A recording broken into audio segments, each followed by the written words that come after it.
So now, without further ado, it is my pleasure to introduce today's first speaker, Marissa Valette, Senior Research Director with Ipsos's User Experience Team.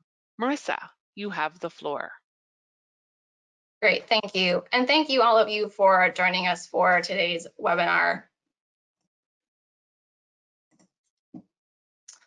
So today we will be providing some background as to why we're having this webinar. We'll then discuss some general remote testing methods that we typically use. Then we'll talk about the two remote methods that we developed specifically as a result of COVID-19, including a demonstration.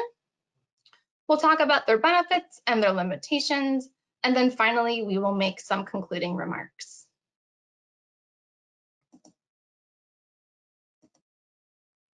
So what will you learn today? You'll learn some general remote testing methodologies.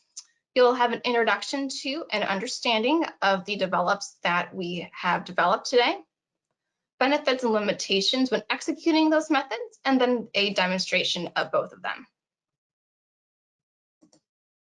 So first, I want to give you a little bit of context for this webinar. As most of us are aware, on January 31st of 2020, the United States declared COVID-19 a public health emergency and instituted travel restrictions. On March 11th, WHO declared COVID-19 a pandemic. And a couple of days later, the United States declared it a national emergency. Nearly a week later, California became the first state to issue stay-at-home orders. And of course, we know that there were many stay-at-home orders and travel restrictions across the globe that came after this, and in many instances, even before. Currently, COVID-19 is still a huge concern. It continues to create travel and in-person limitations.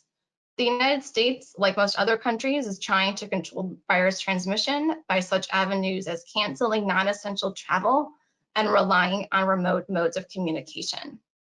Companies like those you represent are rethinking how to continue research and achieve strategic goals, while researchers like myself are rethinking how to execute such research and obtain results while keeping everyone safe. Now I'd like to speak a little bit about the remote testing methods we typically use within Ipsos.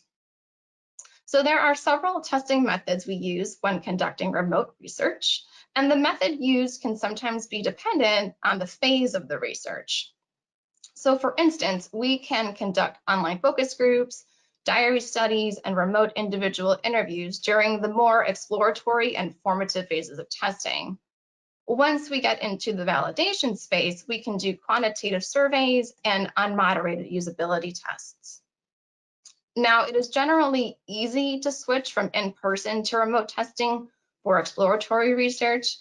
Today, we are going to be focusing on the more challenging aspects of testing physical stimuli. So generally, when we test physical stimuli in person, it looks a little something like this. The key features of this methodology are that all materials to be tested are available to the participant, along with any other items that a participant might need in a real use environment. So for instance, if you're running a study with a healthcare provider, in addition to the stimuli being tested, you might also provide alcohol swabs and hand sanitizer.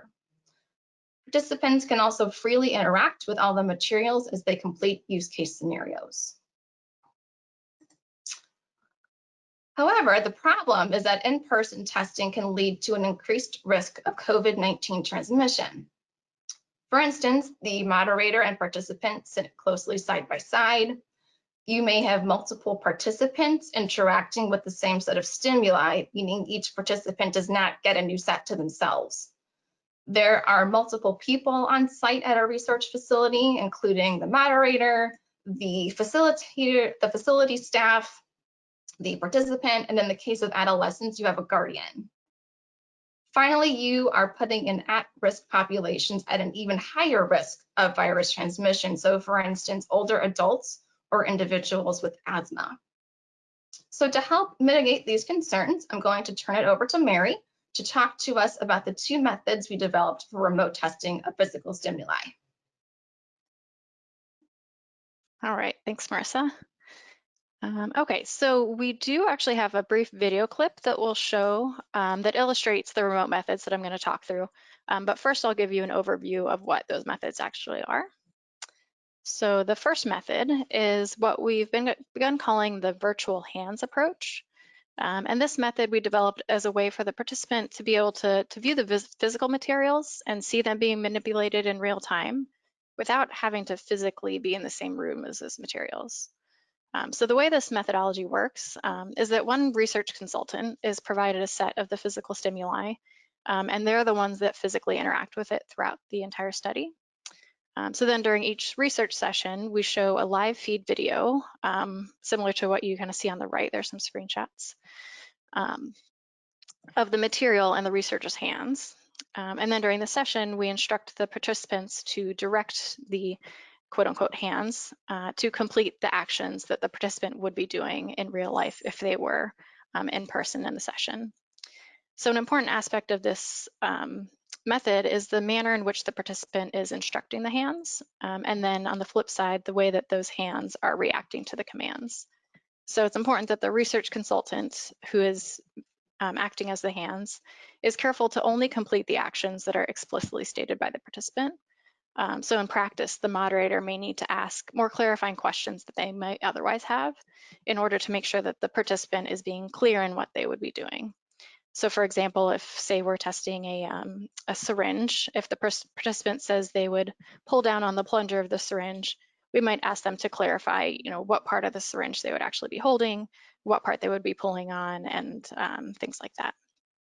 Of course, there are various pros and cons to this method, and I'll touch on those after the video demo.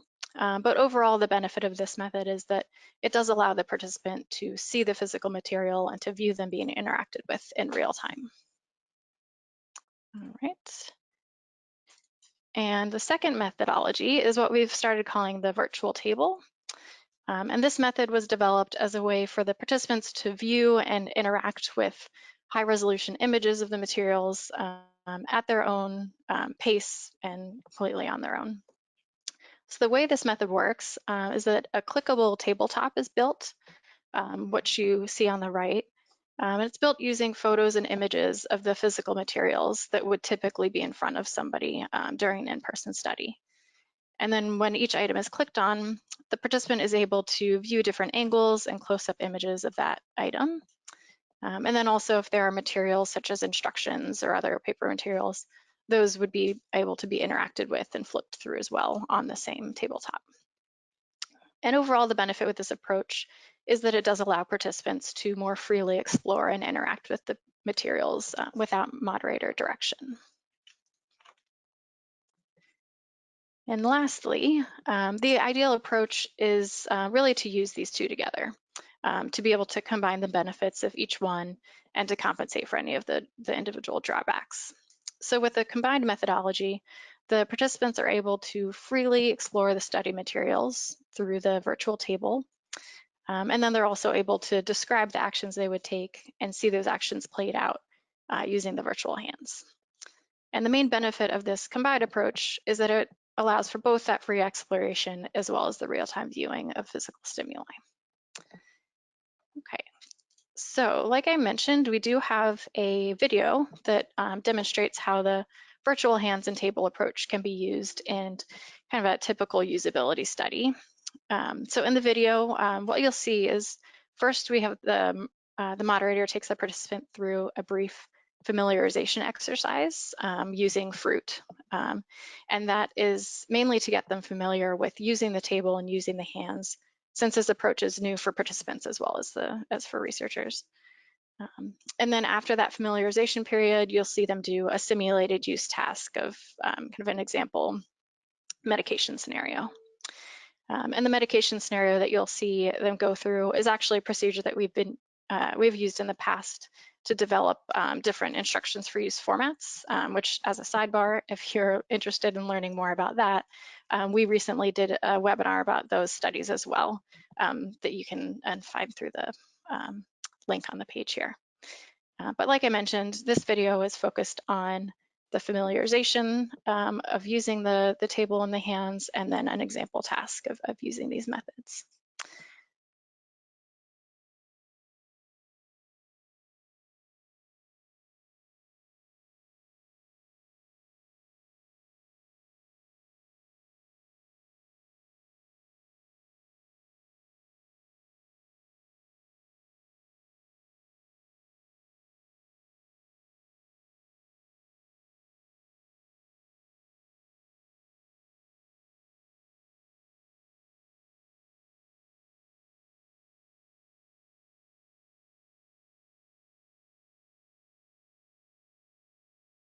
Moving on now, like I mentioned, there are some benefits and limitations to using this approach for remote research. So first off, some of the benefits. These methods can be really useful for assessing procedural focused objectives. So for example, like what you saw in the video clip, if you're wanting to see if the steps and instructions for use cognitively make sense, having participants go through them on their own with the table, but then also describing what they would do by directing the hands can really help pinpoint any problem areas within the overall procedure that you're looking at. Secondly, these methods are good for getting feedback on the visual aesthetics of different concepts, where maybe the tactile elements aren't quite as important. So with the virtual table, you can include many different angles and close-ups and different versions. And then with the virtual hands, you can show different elements in motion all during, all in real time. And then lastly, these approaches allow for the participants to get a good deep understanding of what the product looks like and how it works without having to physically ship any stimuli to each participant, which can carry different risks and privacy concerns. All right, and then on to some of the limitations. So I alluded to this on the previous slide, but if your main objectives are to assess any tactile or physical limitations of participants using the product, or anything specifically related to anthropometrics or ergonomics, those type of things are going to be difficult to assess with these methods, obviously since participants aren't able to physically hold or physically manipulate the product on their own. And then lastly, if your study requires an extreme amount of controlled testing environment, when it comes to things like light levels, sound levels, things like that, this approach might not be best. So since participants are mostly participating from home, it's obviously a little impossible to fully control what's going on in each person's household and what type of distractions they might have. All right. And so now that you kind of have an understanding of what these methods are and how they're used, I'll pass it back to Marissa to go through some final thoughts. Thanks, Mary. So in summary, COVID-19 is an ongoing, it's a worldwide problem. To help alleviate the challenges of conducting in-person testing during a pandemic, we have developed two methods for remote testing, the virtual hands and the virtual table. As Mary mentioned, each method, including using them in combination, has its own unique set of challenges and benefits, and it's up to us as researchers in partnership with you to have an open dialogue to determine the best option. These methods give us some insight on future implications beyond their use solely for COVID-19 safety concerns. First, these methods sway in the direction of AR/VR options for testing. So for instance, you could build out an entire use environment like a patient room and direct participants to administer medication. Second, these methods can be beneficial when conducting quick and iterative testing. So for instance, you might want to run several formative rounds of testing use of the instructions for use. Third, these methods allow for testing to be conducted with hard to reach populations, such as those with a niche health condition or individuals located in rural areas. It also allows your reach to span the globe rather than one or two distinct geographic locations. Next, even though this webinar has been focused on the medical space, these types of methods can be used in other areas. So for instance, they could be utilized in the consumer goods sector, where you might want to test out the instructions for a new grill or new packaging for pet food. And finally, the future is uncertain, and these methods can continue to be used once we've hopefully found a way to greatly reduce or mitigate the spread of COVID-19. So Mary and I thank you for your time today, and we will be taking questions. All right, let me take a look here at the chat and see what questions have come through. Okay, so first question here, what platforms do you recommend for this type of research? Do you want to take that one, Marissa? Yeah, so we have used a number of platforms, including Microsoft Teams, GoToMeeting, Zoom, Focus Vision, and I'm sure I'm missing a few that my other colleagues have used. But I think it's really dependent on the kind of technical setup that you have, and also any sort of privacy concerns with recording. But there's definitely a wide range of platforms that can be used. Yep. Okay, next question here. How do you deal with participants who run into technical issues, and what type of technical issues have come up in the past? Sure. So I think, we are starting to kind of live in this much more remote technical space. So I think troubleshooting and the ability to just kind of be aware of it is inevitable. And what we have done is we have incorporated additional time during our session length to accommodate for that. So we usually add a 15-minute buffer, making sure that participants are in the right spot, they have any sort of software downloaded on their computer, and that they are able to be heard, and that they can also hear us. Yeah, definitely. Okay, and then another one here. How would this work for something that has digital components? So like an app or a device with a screen. I can take that one. So there are different, mirroring softwares, especially if it's an app that's on a phone. We can mirror that and have that as a window next to the virtual table and the virtual hands. And also if it's not quite built out and it's a prototype that's through a browser, that can also be a window. Something to keep in mind though is the more windows and elements you add into the session, the smaller each one's going to be on the screen. But you can always build in different zooming elements or clicking between the different elements like the table and the hands and any kind of app and other screens that you would want to show. So definitely different possibilities that you can build in. Okay.